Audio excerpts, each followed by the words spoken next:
What does it mean to be an American woman? Before I answer that, I must ask, would you believe me if I said there was once a time where women couldn't be anything more than a housewife? Women used to be less relevant than men in the past, but women's rights have evolved significantly since then, and they are almost constantly changing. There is a lot to be discussed about that. I'm sad that there's not equality initially to begin with, and that there has to be something that's called women's rights, and that we all just can't be equal. I think the concept of feminism is wonderful in the fact that women are able to work in similar, jobs, the same jobs as male counterparts. Our timeline begins in the 17th century, when women's rights wasn't a concept yet, and men were in charge of everything. During the 17th century, the Puritans' beliefs did not allow women any rights whatsoever. Women couldn't own property and lost their civil birth identity once they were married. Also, a woman's salvation, her place in heaven, was determined by the goodness exhibited by her children. Say, would I put up with being treated that way is an incredibly difficult question because I wouldn't have had a choice in the 16th century. I would never have known anything different.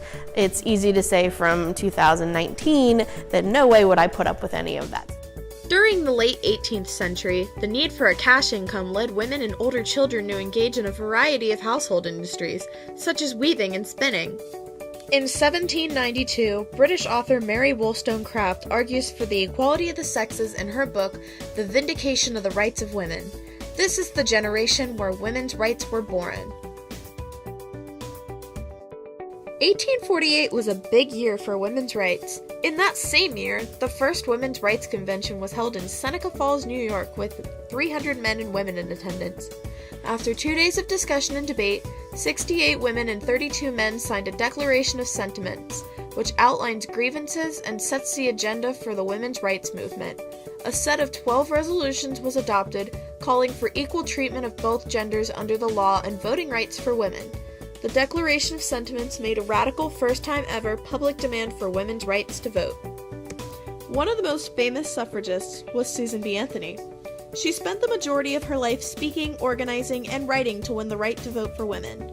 Because of her work on the rights of women, Anthony was the first woman to be featured on U.S. currency, the silver dollar, in 1979. I believe the 19th century helped to start the women's rights movement because of what took place at the Women's Rights Convention that year. They created the Declaration of Sentiments, which set goals for the movement. The 20th century was one of the biggest and most iconic centuries in terms of women's rights, with the 19th Amendment being introduced in 1920. It stated, "The right of citizens of the United States to vote shall not be denied or abridged by the United States or by any state on account of sex." This meant that women were finally allowed to vote after 2 centuries of waiting. In 1924, federal suffrage was extended to all U.S. women. This allowed women of all races to vote. Before the 19th Amendment was established, other important events took place in the 20th century as well, such as Jeanette Pickering Rankin becoming the first woman member of the U.S. House of Representatives in 1916, and the opening of the first birth control clinic established by Margaret Sanger that same year. The 20th century was full of firsts for women in politics. In 1922, Florence Ellenwood Allen of Ohio became the first woman of state Supreme Court, and she later became appointed to the federal appellate branch in 1934. Nellie Taylor Ross of Wyoming and Miriam A. Ferguson of Texas became the first woman governors in 1925. Genevieve Rose Klein of Ohio became the first woman federal judge in 1928. Hattie Wyatt Caraway of Arkansas became the first woman to be elected Senate in 1933.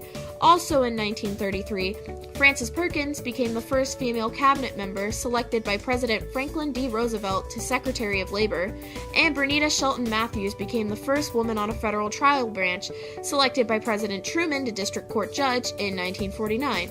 During World War I, women were not allowed to fight alongside men, so they participated in the war by being telephone operators known as Hello Girls. Even though they were very important in history, they didn't receive their military recognition and benefits until the 1970s.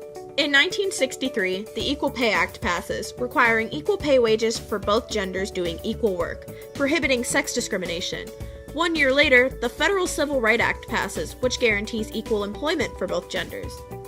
In 1972, the Equal Rights Amendment was passed, granting equal rights to both genders. The amendment states, "Equality of rights under the law shall not be denied or abridged by the United States or by any state on account of sex."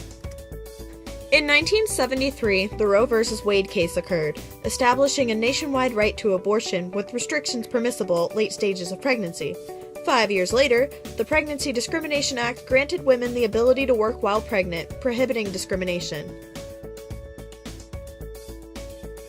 I do think that feminism really took off in the 20th century because of abortion rights, pregnancy, equal rights, voting. We can vote now in the 1920s, and I really think that we do still have to improve because I know throughout the 20th century there were abortion bombings, like terrorist attacks against women's rights, and I mean, we still could improve. We still have people protesting today about abortion and abortion clinics, and I mean, it's a good start that during the 20th century we really took off, and I still think that there needs a little bit more improvement. Women in the 20th century helped change the course of history for the better, but the 21st century really was, and still is, the time for women empowerment and having all of our rights set in stone.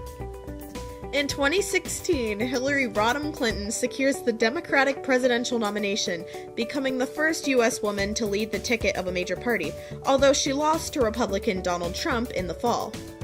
In 2018, Alexandra Ocasio-Cortez became the youngest woman in history to be elected to Congress at age 29.